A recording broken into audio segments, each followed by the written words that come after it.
Whoa. Football Friday. What's up, brother? Happy Friday night, man. Yes, sir. How's it going, my brother?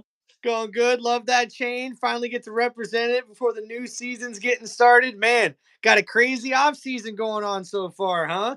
Oh, there's no doubt about that, brother. There's no doubt. We've made so many surprising moves that I didn't think we would be making, but we've done a lot since draft to this point.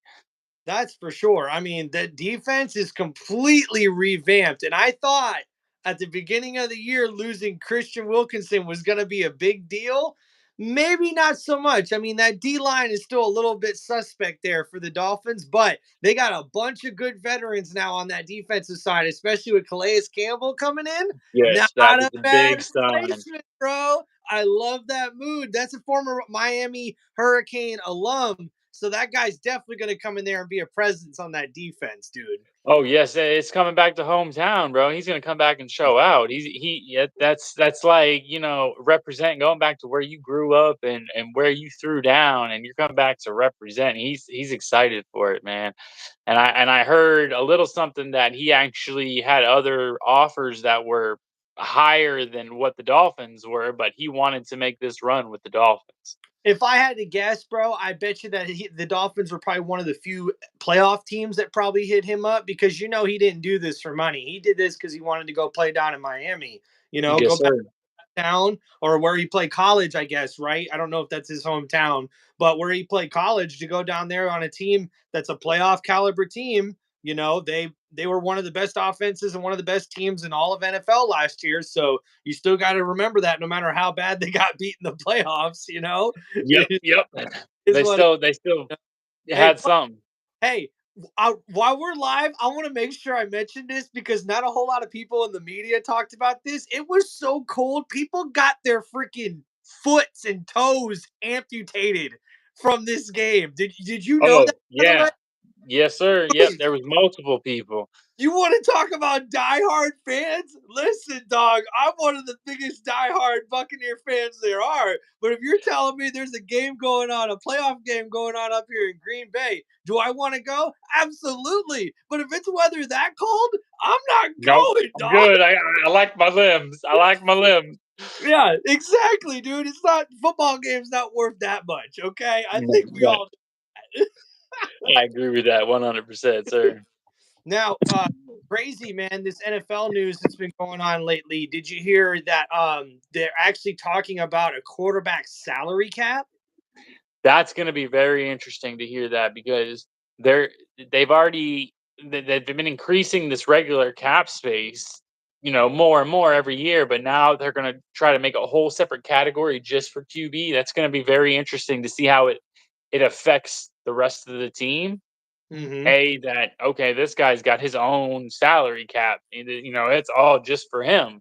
You know Yeah. what I mean? Or the QB room, not necessarily just the starter, but the QB room.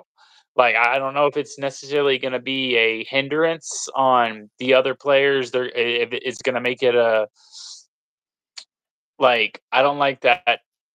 A guy in a linebacker, say, I'm just putting that out there, not liking that this position now is getting its own cap room. Well, But they what is talked about it with the running back position right last year. This was the big talk in the offseason where it's like nobody wants to pay running backs what they probably should be getting paid right now. You know what I mean? Their market value is so much lower. But with the quarterback market, it literally just keeps going up and up and up. yeah.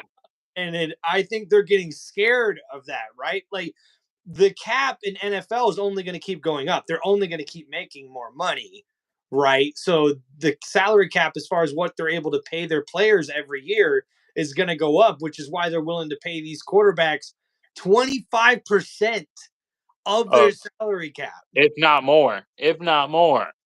That's crazy, bro. You're kind of handicapping your NFL team when you do that, especially in the salary cap. Yes. But at the same time, if they do give this QB position its own salary cap, is that going to free up a salary cap in the regular cap for these running backs or these wide receiver or these other positions that are right now on the low end? I think, in my opinion, it will, because you've already seen a little bit of an uptick already within 1 year of the running back position, right? It's not a whole lot to sit there and go, "Oh, running backs are finally getting paid what they're supposed to get paid." No, that's not necessarily the case. But what it is showing you is that the market's starting to understand. Well, you may not get the guy you really, really want if you're not willing to pay him the contract or close to it of what he's really looking for. And I was kind of impressed to see what Saquon Barkley got with the Eagles, to see even like what Devontae Swift got for the with the Chicago Bears. That was a little bit surprising. And then even Josh Jacobs, the former Raiders running back, going to Green Bay, and then them just cutting Aaron Jones. I didn't That see that. that right there shocked me. I did Yeah, not see them cutting Aaron Jones. he was I did not he's been see like that one of the coming.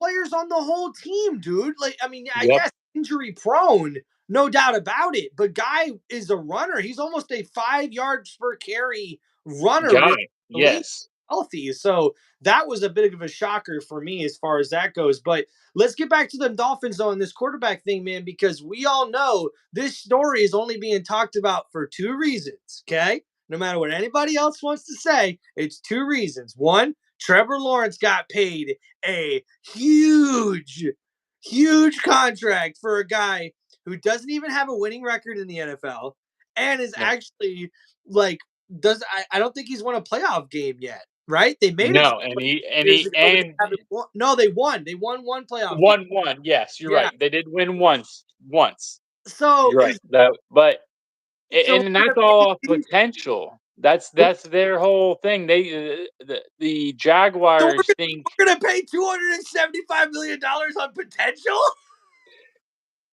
I mean, Right? what has he done? What has he proven? Keep the someone on a big radio sports station. I think it's a TV one actually said this, and I love this quote. Trevor Lawrence is getting paid based off what he did at Clemson. Still, Exactly, and that's he's exactly what I benefiting heard too. still because he was so good. And yes, he's to me, he's still a good quarterback in this league. I'm not afraid to say that. I No doubt, just he has oh the intangibles. I just don't know if this contract right now is something that it necessarily like he earned, right? If you would have said maybe this time next year, after he had another pretty good season, maybe made a Jaguars to a playoff run this upcoming season here in 2024, then maybe you see that guy getting that contract. I did not Did see him getting $55 million a year right alongside Joe Burrow. I didn't see that happening, bro. Now, did they have the option for a 5th-year option on him? Or Yeah. was that oh, they did. Yeah. Okay. So actually, because they had that 5th year option, technically this extension has the 2 years remaining on his rookie deal attached to it. So technically, Okay. it's like a longer extension than what they reported because he's got 2 years left still, his 4th year, and then his 5th year option on the rookie contract that he's on. Okay, so the contract they just gave him doesn't kick in until at least after next year. Yeah, I mean, as far as financials go, yeah, because he still gets his signing bonus, which is what when you sign those big contracts, that's where you get the majority of your money. You get this huge signing bonus, so you get a lot of that money up front for them, which ends up being way beneficial. Which I don't think I'm giving away anything here to anybody, whether I'm going live on YouTube or not. Is like, dude, it's way better for your money because then your taxes are a whole lot less when you get that paycheck every week, that game check, and that big check at the end of the year or at the beginning of the year, or whenever you're getting paid, really, right?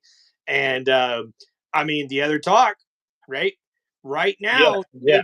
big statement in Miami is that Tua has stated out to the media, out to the open, to everybody to know the market is what the market is. That's the quote. That's the statement coming from Tua himself.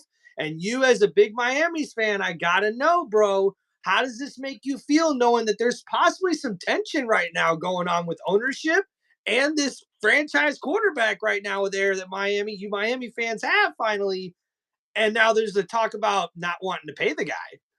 So I think what it leans all back to is we have so much talent on this roster, and we have so much money that we have to dilly out to who we have on the roster this True. next coming year, that I think they're prolonging this almost on purpose just so that they can get him for on the 5th-year option for this next year, Mhm. and that they don't have to give him this big extension until this quote unquote QB cap space is decided on. They're trying to maybe give that a little more time to figure out, okay, are we going to have at least a little more allotted money to be able to give him that's not going to mess with the rest of our roster and make us drop X, Y, and Z?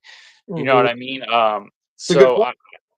I think that's what their role is. I mean, like what the organization is trying to do. I think they're just trying to prolong it. I think there's also a discrepancy on how much money he wants guaranteed versus how much they're willing to give him guaranteed versus he has to do X, Y, and Z to earn whatever. So I heard a lot about that, that he wants X amount of guaranteed, and the organization was only willing to give whatever it was, and it didn't meet what he was wanting to get guaranteed. And I definitely understand that. I mean, money talks. At the end of the day, it doesn't matter what negotiations you're having. Okay, money is what talks.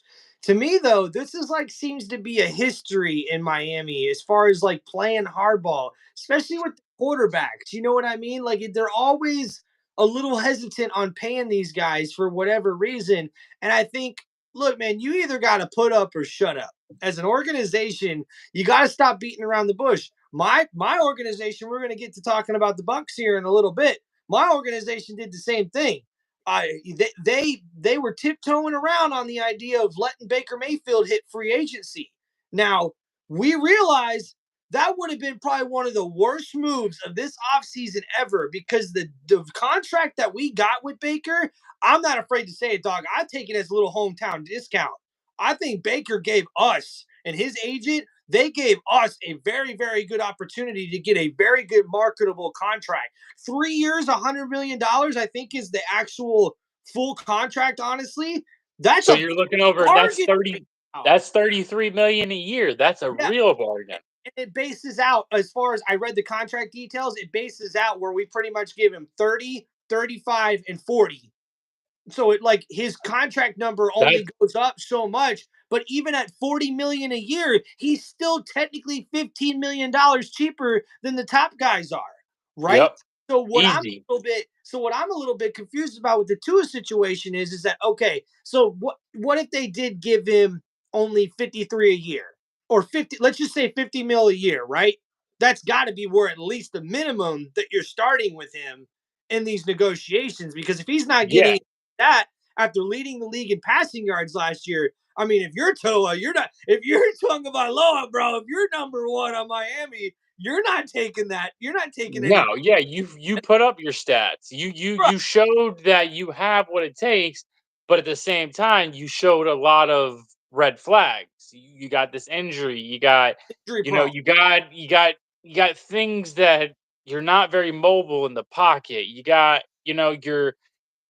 y- you're limited in areas, or at least you're showing you're limited in areas. Well, Yet, do tend to come up in the contract negotiation time. It's just, it's bound to happen. My only big thing is, and I say this about quarterback negotiations across the board, because this is why they're thinking about a salary cap for quarterbacks, is because then they take the human element almost out of it.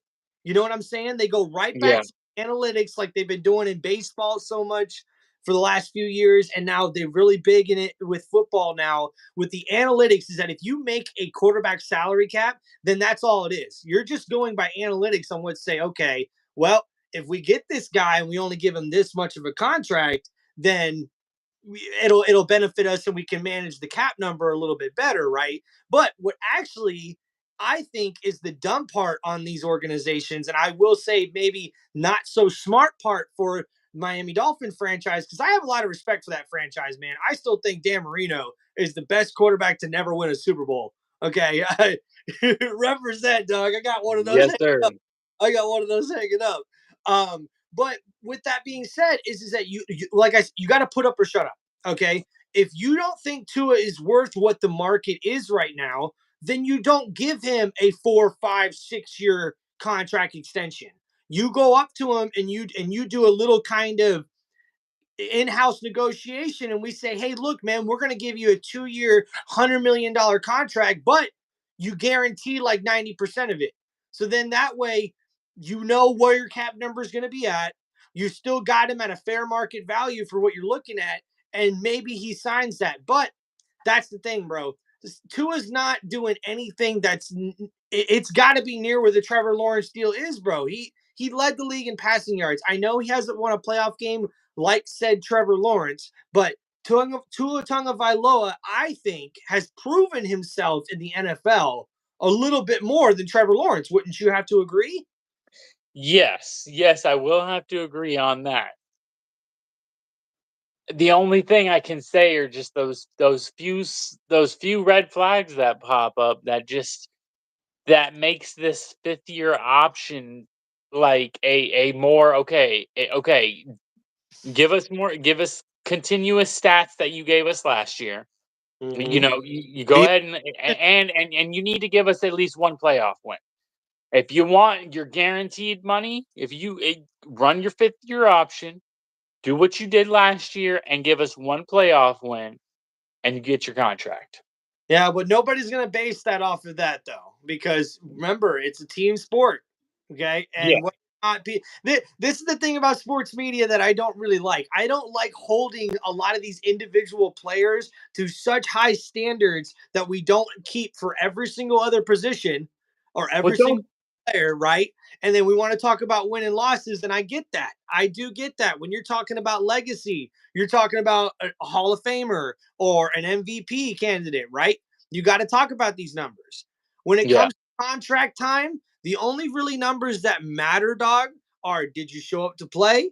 How is your off season and your off the field stuff? What kind of a leader you are, really? And two, and or I think the last thing is what's the market? If they're not trying to offer the same sort of contract that Trevor Lawrence got, it's almost an insult for Tua to even consider anything else.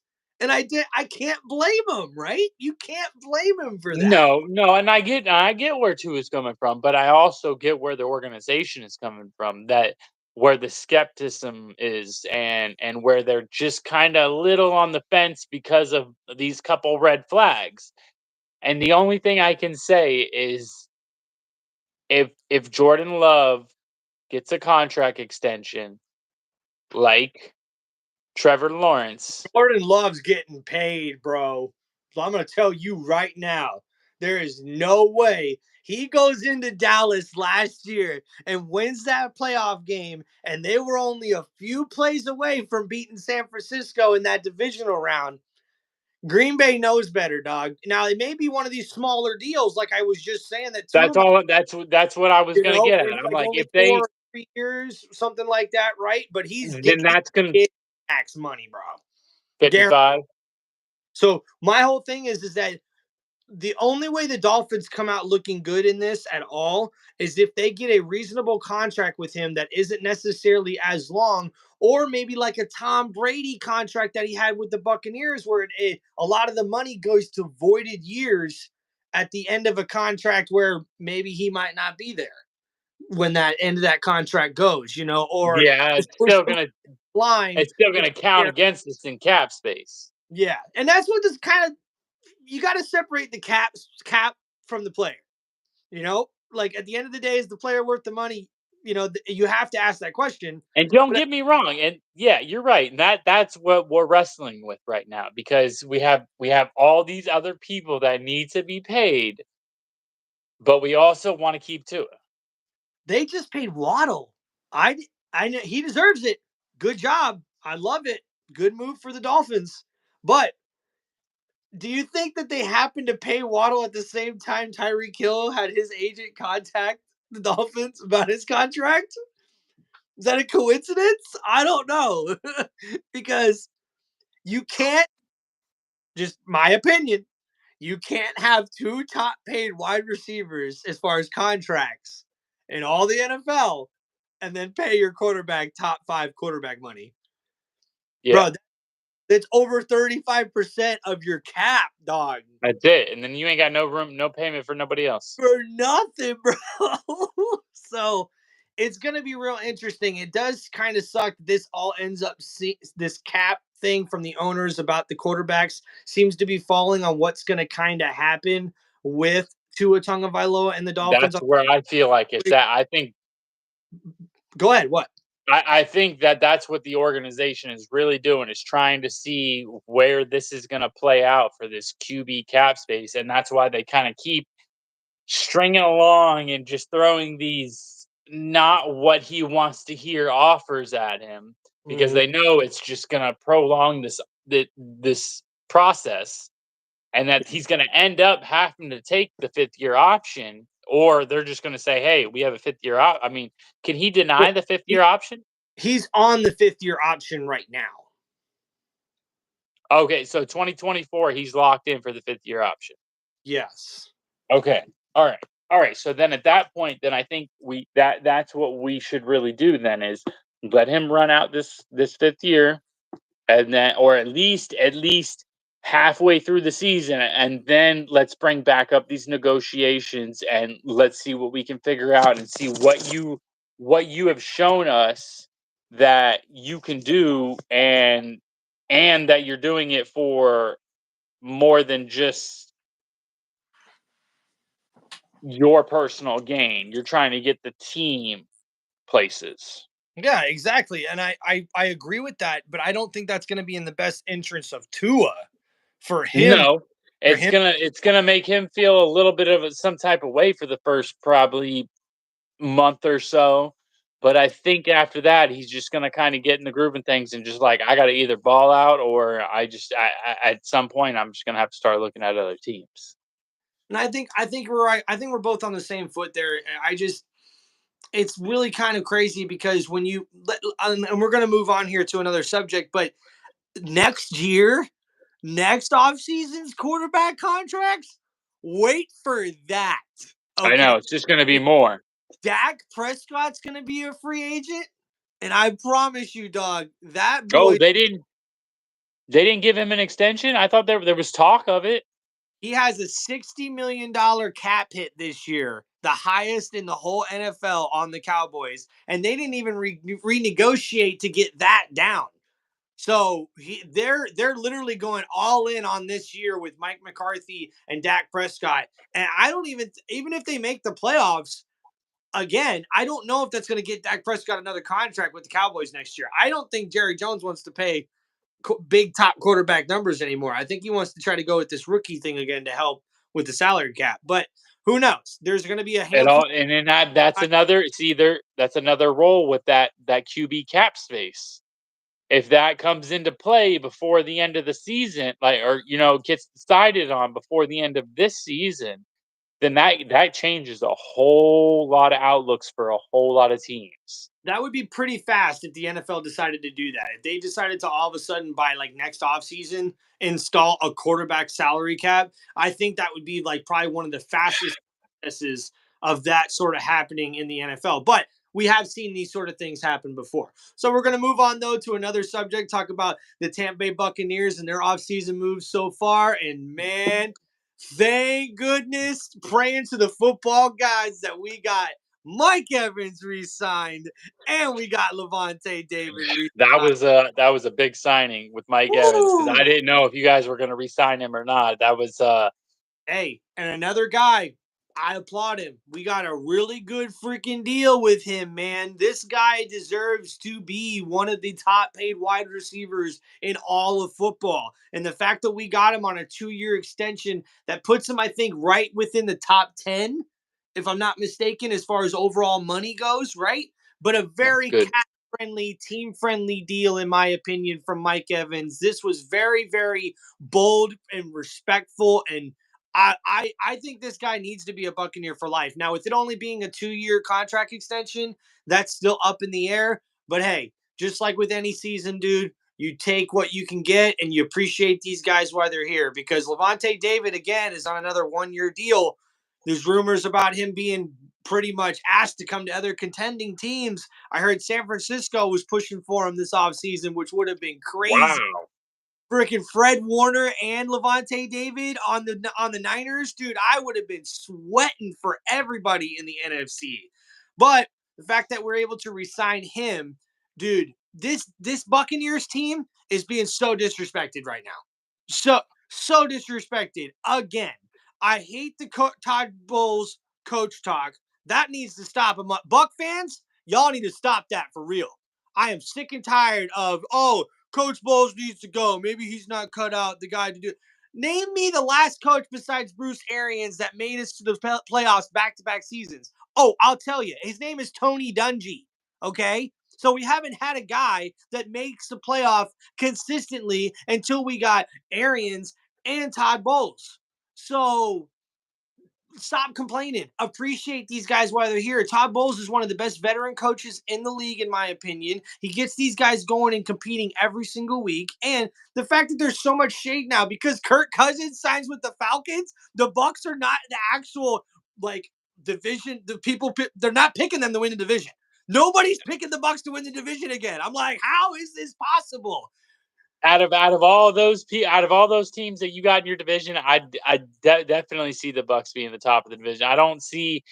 I mean, you got the Falcons. You're gonna have two QBs in there that are gonna be like, I'm supposed to be the starter. No, I'm supposed to be the starter. No, and you're gonna have that. There's already reports coming out of Falcon camp that Michael Penix is not throwing the ball well. You know what I mean? So when you got bad publicity already coming out of your camp, like, you know what I mean? Like there's not national football reporters in like Washington or in New Orleans writing that story or in Tampa writing that story. That's coming from Atlanta. Like that yep. From OTA practices. We're not even in training camp yet. So when you hear those kind of reports coming out, there's some stuff behind the scenes that people have to worry about. But no, like, dude, kid you not, 70% of the picks are on the Atlanta Falcons to win the NFC South next year on most of the predictor type things. And you know what I mean? Like, I didn't even get into this with you with your Dolphins because we all know that division right now is one of the toughest in all of football. AFC, yeah. The toughest. You can say what you want about New England with their rebuild or whatnot. That defense has still been hella good over the past couple of years with them. And yeah, I mean, every single team in that division can make the playoffs, honestly, with the roster that they have. So that's going to be real sick to see what happens. Well, I feel like New England's got a prove it roster. I mean, they don't have their offense is still, yeah, exactly. In quotes, they have a good roster, but it still has to be shown on the field. Yeah. So I mean, but don't get me wrong. I mean, the Jets are looking strong. They got a decent offense, a decent defense. They're looking. I mean, the Bills have lost a lot of players this offseason, but they picked up quite a few too. Hey, cap space, right? So they got Stephon Diggs off. They didn't have to pay Gabe Davis a big contract like he got in Jacksonville. Okay. That's going to be interesting. But the one thing that nobody talks about with the Bills is that, dude, they ran the ball at the end of last season at like the fourth highest rate in all of NFL with Josh Allen, mind you. Okay. Now, you maybe not think of that James Cook guy as somebody that's a big workhorse type back with his size. No, he's been slowly building up, man. I mean, he's been becoming a. The Bills are no longer going to be a gunslinging, throwing the ball around type offense next year. Oh, yeah, it's going to be a run game. Yep. And then that's why I think the Dolphins have a little bit of an advantage in the division because I think they're going to, again, be the best rushing team in the division. And I think you know I'm an old school guy, Trev. Defense and rushing is what's going to get you to the promised land. That's what's going to get you into having a good season. I'm not going to sit here. Defense wins championships. All know this. And so with the veteran guys that the Dolphins have been able to get on the defense, that's going to make them better. I don't know if the Bills necessarily became a better team. They just became a better cap-friendly team, if you know what I mean. Right? Yeah, they have a little more room to spend on players. Now, I'm curious. I know at one point Fournette was on their practice squad. Is he still on their practice squad? No, I don't even know if he's going to end up getting back in the league this year because he got signed to the Bills so late in the season last year that I think he was only active for 2 games. Yeah, I'm pretty sure he was only a couple, but So I didn't that know if they kept him or not. yeah, that'll be an interesting same thing to see what happens there if they do sign any other like maybe veteran running backs after training camp because right now Cook's the veteran there in the backfield for Buffalo and then they have some other new guys. See what happens with them, but honestly, with They on the they drafted a running back, didn't they? I'm not sure. I'm not sure. We have to look at the I'm not AFC notes and Yeah, see if they're able to I draft know. back in the NFL draft this past year. But I'll tell you what, though, man, as far as the division goes for the Bucks, I'm really glad to see that we were able to get Baker Mayfield re-signed. I think that's going to be a big deal for us going forward. Not only that, our defense is going to be so underrated. So many of these new guys, number zero, Darby, I can't remember his first name for the life of me. And then Calais Canty, our first round pick from last year, defensive lineman. Him and Vita Vea are going to be probably the best defensive tackle duo, I guess I should say, in the NFL, pretty much, if I had to guess. Like, I really do think that it's going to be pretty more of an upgraded defense. Now, people are talking about Devin White leaving, going to Philadelphia, and if is that going to leave a little bit of hole? But with the way KJ Britt played really, really good in Devin White's absence last year, I mean, that guy was tackling all over the field, dude. Like, just a really, really good tackler. He's got to get better in pass coverage, but I do think that defense gets a whole lot better. Whitehead comes back. That's Oh, going to I didn't see that was another guy I was worried about you guys if you were going to re-sign him or not. yeah, we Was got Whitehead. got him back as after he was with the Jets for a little bit. So getting that veteran presence with Winfield. I mean, Winfield, gosh, I can't even forget to talk about this. Congratulations to Winfield becoming the most top paid defensive back in all of NFL history, dude. Like as a Good safety, deal. right? Like I still cannot believe how this guy got snubbed. I think it was from Pro Bowl or something like that last year. That blew my freaking mind, bro. Like at least he got the All Pro nod, which he definitely deserved, and he did deserve that contract he got this offseason. I'm just really happy to see that Jason Light's been making moves, dude. People need to talk more about our GM, man. The type of moves that he's been making the past couple of years, I'm really impressed with. And the big news that we were going to talk about, like we did with the Dolphins and the Tua situation, is Tristan Wirfs, left tackle now. One of the best in the league is looking for a contract extension. And man, he's going to deserve to get one of them top 5 numbers in that contract that he's looking for. And And what's the left tackle numbers at right now?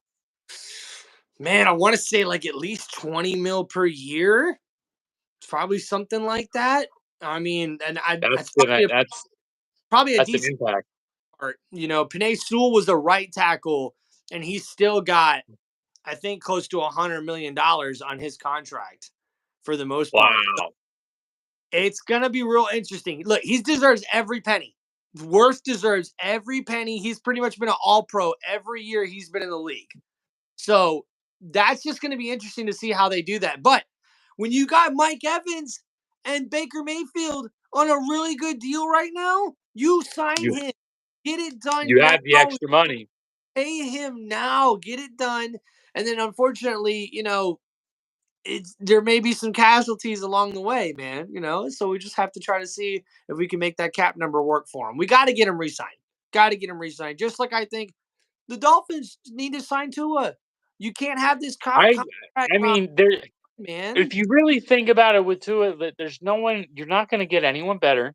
You're not Not right if you now. That's what I'm saying. Like if you let him walk, even if you let him walk next year, you ain't going to get anybody better. You're gonna draft a guy and hope he's Are you better. pay Dak Prescott $60 million a year? Nope. Nope. If you ain't gonna pay Tua, then why are you gonna pay Dak? That I mean, come on, exactly. That's my thing. Unless you're going I for a feel like I feel like Tua is better than Dak in my personal opinion. I feel like don't get me wrong, Dak is a great quarterback. He can definitely hold his own, but I still feel Tua has more potential to go further than Dak. I would have to agree with that.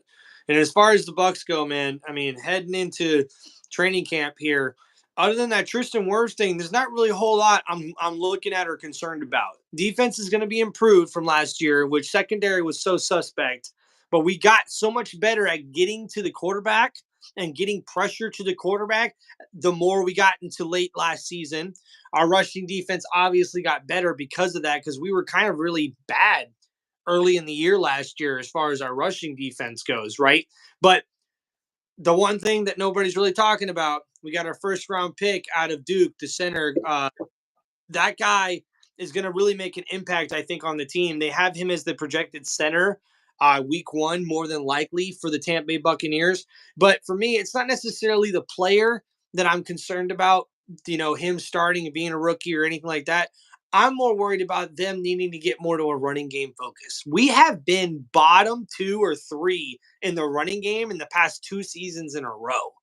Oh, That's got it's got to change. that's something you got to do with Baker too, because Baker's I want to sling it kind of QB. Like I want to. He's not. He didn't do a whole lot of run. I mean, he did a little bit of running in Oklahoma. yeah. So, Yeah, but I a little mean, bit, a little bit in he Cleveland. yeah, a little bit in Cleveland. That's what I was thinking of. It was Cleveland. I was trying to think of the name, but I think he needs to be more comfortable with handing it off too. He needs to have a little more faith in the running backs he has. I mean, uh, they've done nothing but you know done at least average. You know what I mean? Like they're getting you at least 3.5 to 4 yards a carry, if not more than that. Yeah, So I feel like he needs to balance that passing game with the hand it off or scramble and run or one of the two. Keep those defenses on their toes, like we don't know what he's going to do next, type thing. and with the new offensive coordinator Lee Cohen that we have after I was Canales. just about to ask you, did you Yeah, have any coach change? after Canales became the head coach there for Carolina, which I was actually surprised. I didn't necessarily see that coming. You know what I mean? For him to be the new Carolina head coach, we're definitely going to have to make sure we take the Panthers very seriously this upcoming year. A lot of people think they might not be they might be one of the worst teams in the NFL coming up in this 2024 season. As Buck fans, no, I am not underestimating the Carolina Panthers this year with the fact of who their head coach is, right? With Liam Cohen coming in, I'm pretty confident about how this offense is going to look. With Baker Mayfield last year, people had to really focus on him, right? Because the running game wasn't good. When you're game planning against the Buccaneers last year, it was we got to stop Baker, we got to stop Chris Godwin, and we got to stop Mike Evans. And if you did Oh, that, you were probably going to win the game more than likely, right? What was the good part for us is we were able to adapt. White was so good out of the backfield on getting us some really decent, not only draw plays in the run game, but really good receptions out of the backfield to help us with that offensive line play was not really so good, right? And then Cade Otton, dude, nobody's talking about how good of a pass catcher Cade Otton is for us, dude. This guy is a baller, in my opinion. Can really go up and catch the ball. And with these big defenders, these big linebackers that he's going up against, I really think he stepped his game up last year in those clutch moments when we had to throw the football in order for us to win football games. You know what I mean? yes, It, sir.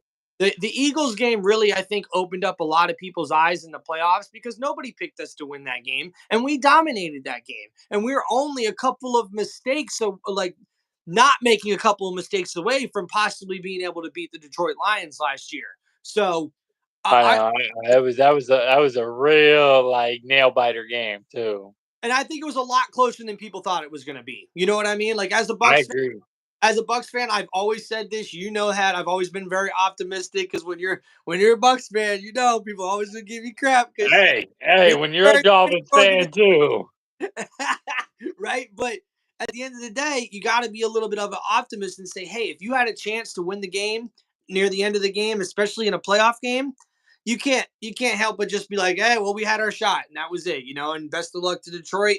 They're definitely looking like one of those big old teams to look out for this upcoming year. And man, it's been so awesome, brother, getting to talk some football with you, man. This has been Heck really, really yeah, cool. man.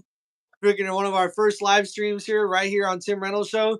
Thank you, everybody, for tuning in. It's getting a little bit late here. I think we're going to call it. Trev, thank you so much for Football Friday talk right here on Tim Reynolds Show. I can't wait Hey, I for can't wait to be on here again, man. I appreciate you having me on. I really appreciate it. I've been looking forward to doing this for a while now, and I'm glad we got to get it done, and I'm looking forward to get to do it again whenever this football season starts. Hopefully, we can do a Sunday evening reaction before the night games start. Before the 8 o'clock, night Sunday games. Maybe we can get on and just do a little what happened. I mean, I know not all the games. There'll still be two games left to play: the Monday night game and Sunday night game. So, but other than those two games, we can at least kind of go over what we've seen. Yes, plus especially with the big news about the lawsuit happening with the NFL, we may be having to watch our football games a little differently in the future. Which, hey, you know me, ever since I moved up here to freaking Michigan, right? I haven't been able to watch my Buccaneer games the way I want to. Maybe now we might be able to in the future, right? But Yeah, yeah, they're gonna. Yeah. With that being said, yeah, that lawsuit is pretty wild, man. crazy. It blew my mind when I seen your short about it, and I was just like, man, that's crazy. And then I started doing a little digging myself, and I'm just like, wow, they're literally gonna have to pay like Oh, $12 billion. Like if it doesn't get settled before it gets settled, then if it settles out the way it is now, they're gonna owe $12 billion. All 32 teams are not I mean the, collectively all 32 the teams. collective number could be over 14 billion. Is actually like the new with taxes and all the other, I guess, fees and whatever else. It could be over 14 billion. But this was the funny thing, though, right? Because you got to always put things in perspective with the NFL because they're always going to make money. Technically, each team would only have to pay, and I say only, like what the heck are we talking about, right? We're talking about millions of dollars here, but each team would have to pay close to about $448 million a piece. Which is more than the cap space allotted for your team for the year. But Trevor, that is not that is a very small fraction of the profits that NFL owners make. Oh yeah, yeah, I agree. I agree So 100%. one But year that they have a whole lot less profits just because of that, when they've already made the money that they made, they're not worried about it, you know. But probably. this has been really great football talk with you, bro. I cannot wait till we can do the next one so we can talk a little bit more Miami Dolphins and Tampa Bay Buccaneers. And hey, listen, training camp is right around the corner. All right, we got to. Oh, let's go. And that means the season's even right around the corner from that. Yes, buddy. And I tell you what, after this Sunday, we're less than 10 weeks away from Let's NFL. go.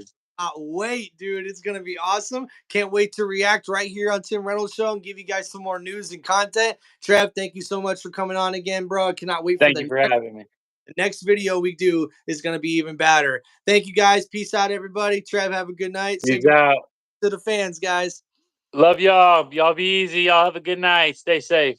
Thanks for the support, guys. Later, guys. Later.